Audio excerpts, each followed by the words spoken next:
تو بے شک میرا عذاب البتہ سخت ہے۔ تو اب ہم حدیث پاک پیش کرتے ہیں۔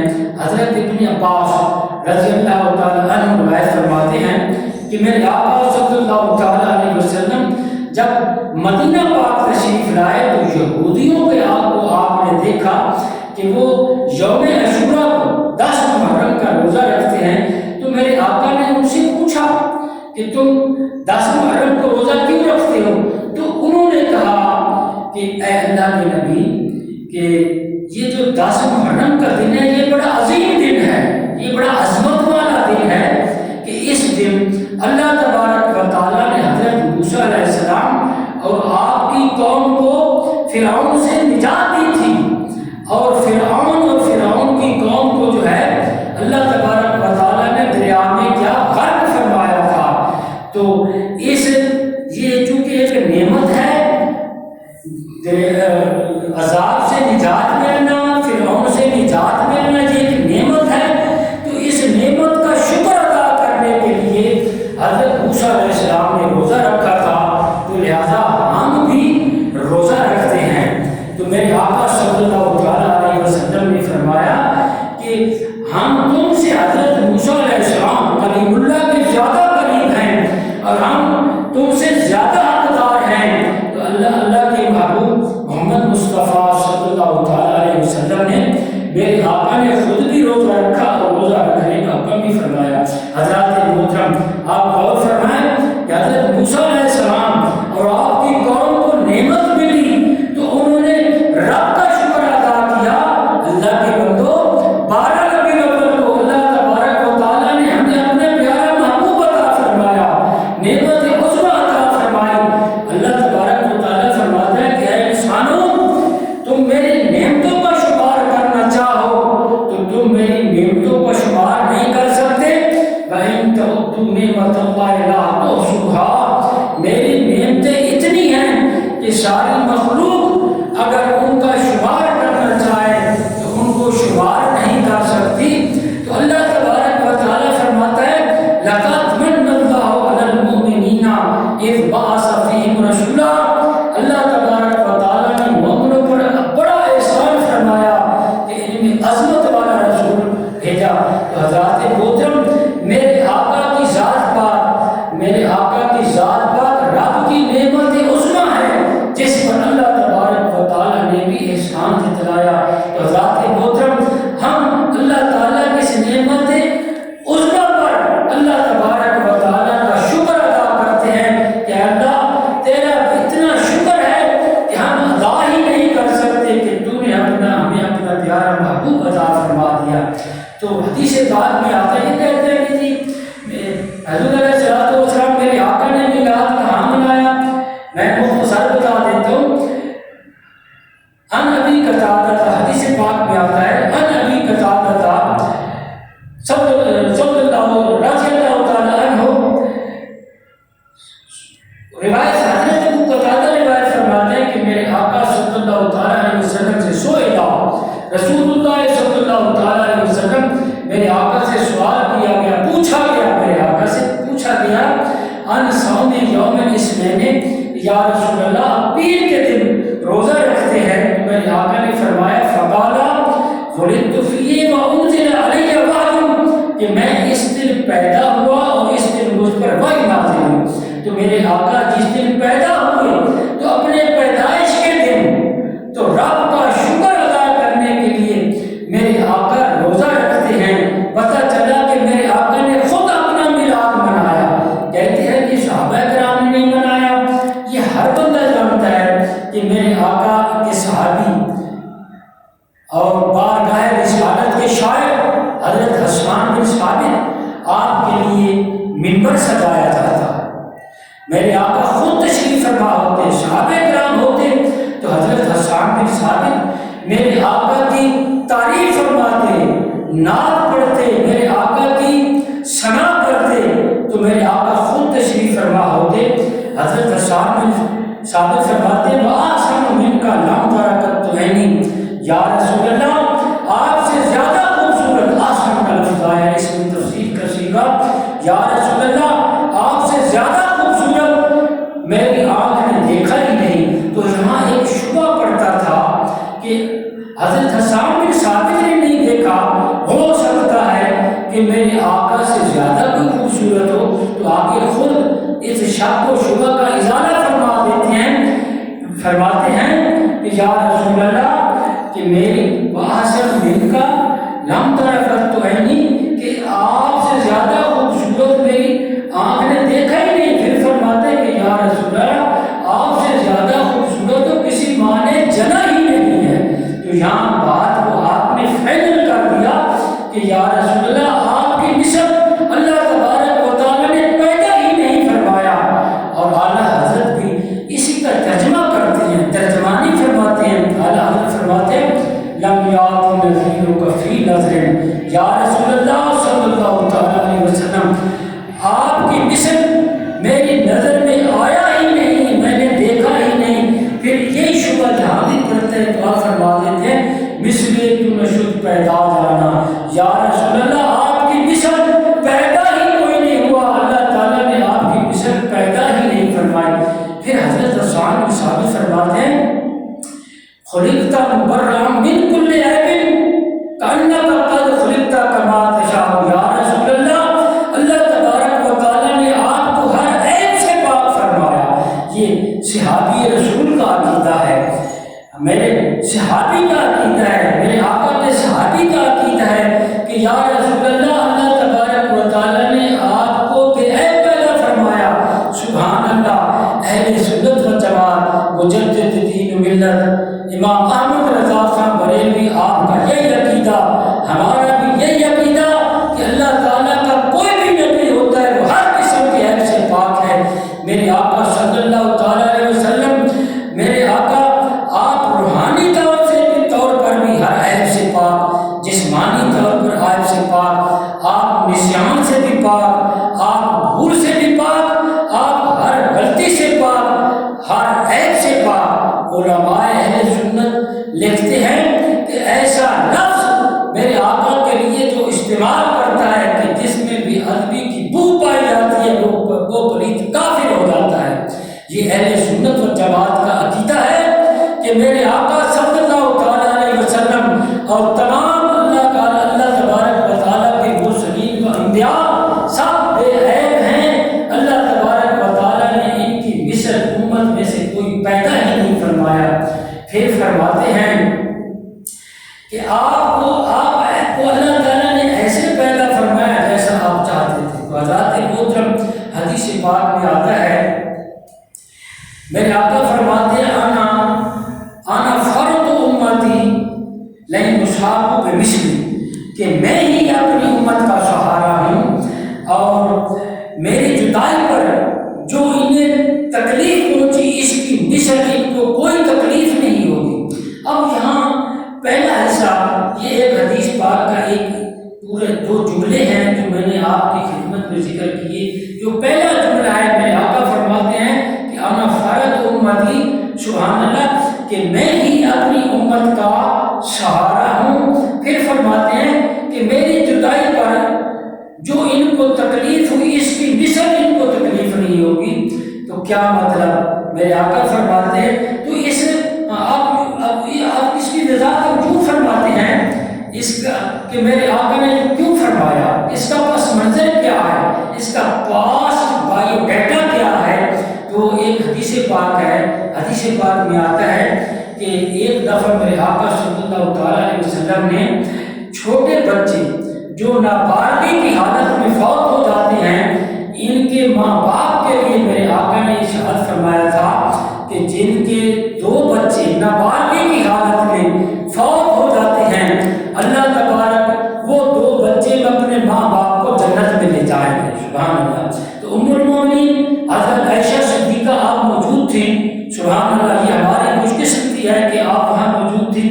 تو ام المومنین فرماتے ہیں یا رسول اللہ اگر کسی کا ایک بچہ فوت ہو جائے تو میرے آقا فرماتے ہیں کہ ایک بچہ وہ بھی اپنے ماں باپ کو جنت میں لے جائے گا۔ پھر ام المومنین فرماتے ہیں یا رسول اللہ جس کے اولاد ہی نہ ہو، جس کا کوئی بچہ ہی نہ ہو، تو میرے آقا فرماتے ہیں کہ جس کی اولاد نہ ہو، جس کا کوئی بچہ نہ ہو، اس کے لیے میں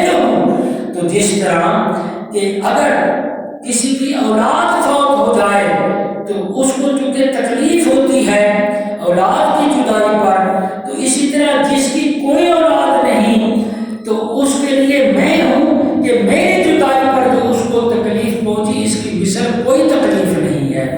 تو یہ ظاہر بات ہے کہ میرے آقا نے اس دنیا سے پردہ فرمایا، میرے آقا کی امتیوں کو اس جدائی کی جو تکلیف ہوئی اس تکلیف کی اور دنیا میں کوئی مثل ہی نہیں ہے، اس تکلیف جیسی اور کوئی تکلیف نہیں۔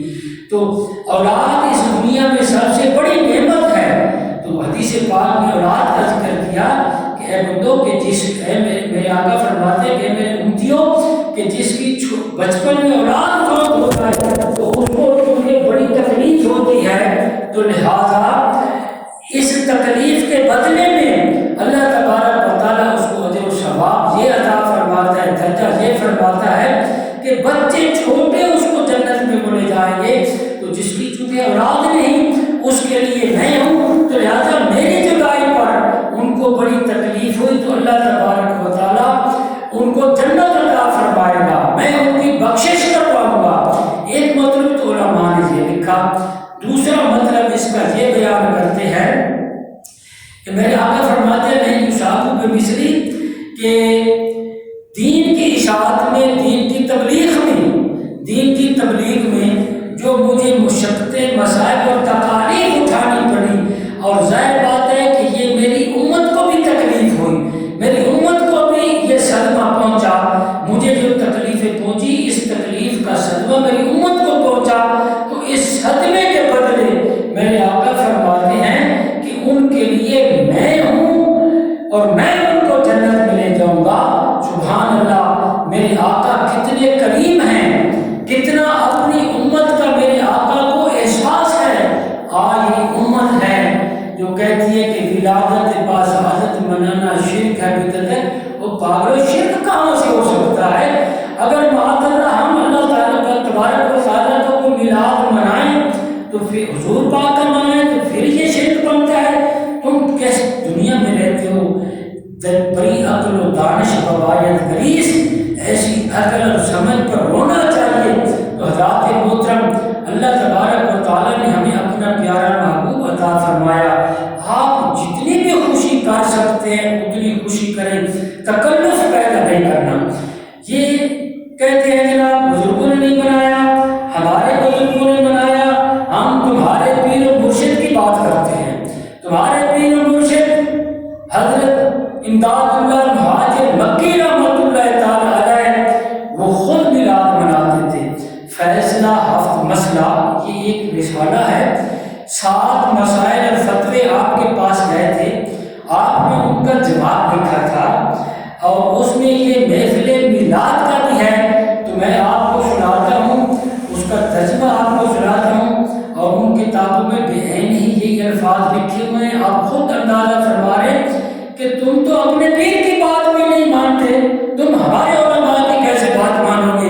حضرت امداد اللہ مہاجر مکی رحمۃ اللہ تعالیٰ آپ لکھتے ہیں کہ فقیر کا مشرب یہ ہے، فقیر کا مشرب یہ ہے، تو مشرب کا معنی ہے مذہب، فقیر کا مشرب یہ ہے کہ محفل مولود شریف میں میں شریک ہوتا ہوں۔ اپنے فقیر کے اپنے آپ کو فقیر کہہ رہے ہیں، یعنی اپنی عاجزی کا اظہار کر رہے ہیں، کیونکہ یہ مقام مصطفیٰ ہے۔ چاہے کوئی جتنا بھی بڑا عالم ہو، جتنا بھی بادشاہ ہو، جتنا بھی نیک اور متقی ہو، لیکن یہ مقام مصطفیٰ ہے، یہاں انتہائی عاجزی کے ساتھ بات کرو، کہیں ایسا نہ ہو جائے کہ بے ادبی اور گستاخی ہو جائے۔ آپ فرماتے ہیں کہ میں عاجز کا مذہب یہ ہے کہ محفل مولود شریف میں کہ ولادت باسعادت کی محفل میں شریک ہوتا ہوں۔ پیسا تو کہتے ہیں کہ میں شریک ہوتا ہوں، یہ شرک اور بدعت کے فتوے لگاتے ہیں۔ پھر فرماتے ہیں بلکہ ذریعہ برکات سمجھ کر ہر سال منعقد کرتا ہوں۔ تو یہاں فرماتے ہیں کہ میں محفل میلاد شریف کو ذریعہ برکات سمجھتا ہوں کہ میں محفل میلاد کرتا ہوں، تو اللہ تبارک و تعالیٰ محفل میلاد کے صدقے میرے گھر میں برکت نازل فرماتا ہے، رحمت نازل فرماتا ہے۔ ذریعہ برکات سمجھ کر ہر سال منعقد کرتا ہوں۔ پیر صاحب تو فرماتے ہیں کہ برکت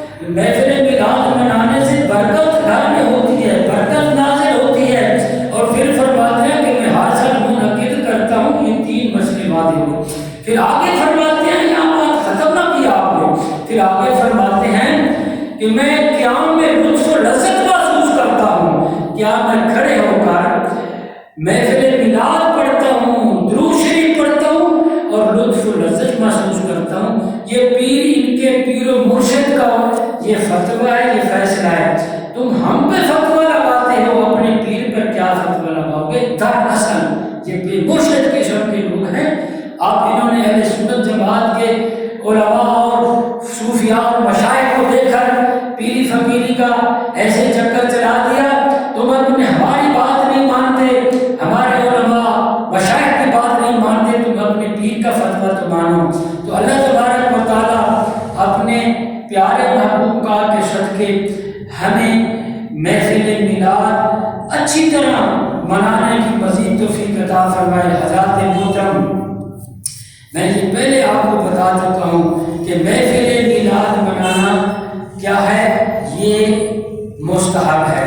اور آگے میں آپ کو صرف ایک اور حدیث سناتا ہوں مختصر۔ میرے آقا فرماتے ہیں کہ اول من قال بلا فی المیثاق، اول من قال انا اول من قال بلا فی المیثاق۔ میرے آقا فرماتے ہیں کہ جب اللہ تبارک و تعالیٰ نے عالم ارواح میں تمام روحوں کو جمع فرمایا تھا تو میں سب سے پہلے تھا اس روز میثاق کو، جس دن جہاد ہوا تھا، میں نے سب سے پہلے بلا کہا، اس کے بعد میں انہوں نے بلا کہا۔ تو آپ وضاحت میں جو کرتا ہوں کہ جب اللہ تبارک و تعالیٰ نے تمام انسانوں کی روحوں کو جمع فرمایا تو اللہ تبارک و تعالیٰ نے فرمایا الستو بربکم، کیا میں تمہارا رب نہیں ہوں؟ تو سب روحیں خاموش تھی، چپ رہیں۔ تو سب سے پہلے میرے آقا صلی اللہ تعالیٰ علیہ وسلم نے بلا فرمایا، ہاں کیوں نہیں؟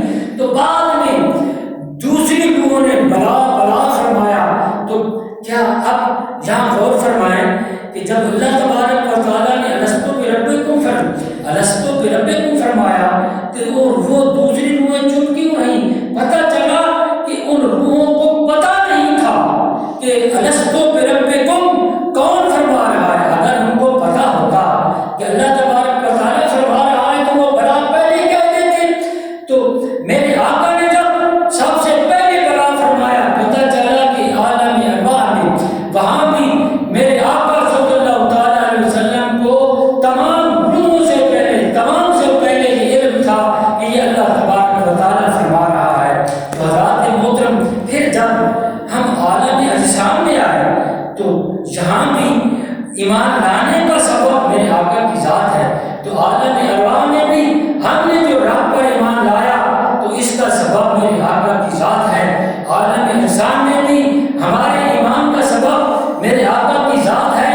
پتہ چلا کہ میرے آقا کی ذات، میرے آقا کی وجہ سے ہمیں اللہ تبارک و تعالیٰ نے ایمان نصیب فرمایا۔ اور بدبختو، اگر میرے آقا بلا نہ فرماتے، میرے آقا اس عالم شان میں تشریف نہ لاتے تو پتہ نہیں ہمارا کیا حال ہوتا۔ یہ میرے آقا کا کرم ہے، اللہ تبارک و تعالیٰ کا کرم ہے کہ اپنا پیارا محبوب ہمیں عطا فرما دیا۔ تو پتہ چلا کہ میرے آقا کی سبب، میرے آقا کی وجہ سے ہمیں ایمان ملا۔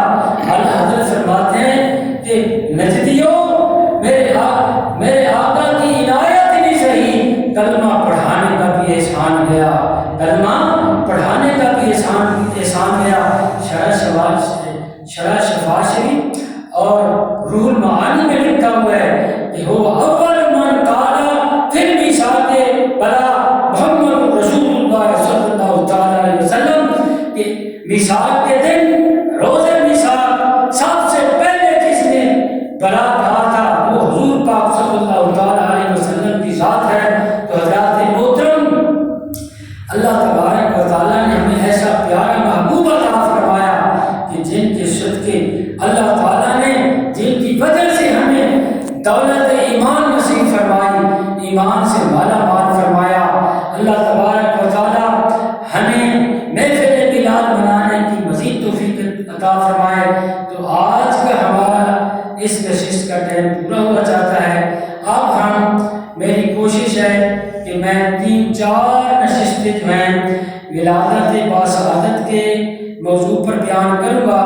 تو اللہ تبارک و تعالیٰ مجھے پختگی کے ساتھ یہ محفل میلاد ذکر کرنے کی توفیق عطا فرمائے، تاکہ ہم بھی اس کار خیر میں شریک ہو جائیں۔ حضرات محترم، ہماری مثال ایسے ہے کہ ہم اللہ کے محبوب کی تعریف جس طرح کے تعریف کرنے کا حق ہم کہاں کر سکتے ہیں؟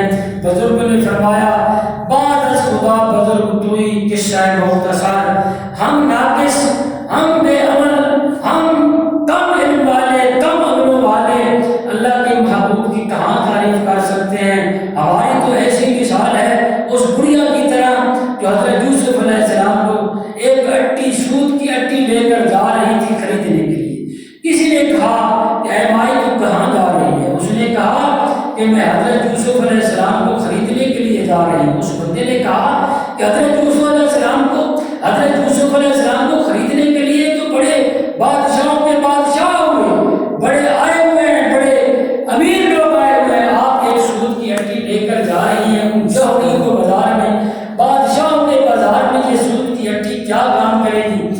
تو کسی نے حضرت یوسف علیہ السلام کی قیمت لگائی کہ میں آدھی سلطنت کے بدلے خریدتا ہوں، کسی نے کہا کہ میں پوری سلطنت کے بدلے، کسی نے کہا کہ میں مشک اظفر کے بدلے خریدتا ہوں، کسی نے کہا میں سونے کی اشرفیوں کے بدلے خریدتا ہوں۔ اسی طرح آپ کی قیمت لگی، وہ بڑھیا کہتی ہے کہ ٹھیک ہے کہ میں حضرت یوسف علیہ السلام کو خرید تو نہیں سکتی، لیکن قیامت کے دن جب اللہ تبارک و تعالیٰ حضرت یوسف علیہ السلام کے خریداروں کو اڑائے گا تو میرا شمار بھی حضرت یوسف علیہ السلام کے خریداروں میں ہوگا۔ ہم بھی یہی کہتے ہیں کہ ہم اللہ کے محبوب کی پوری تعریف تو کر ہی نہیں سکتے، ساری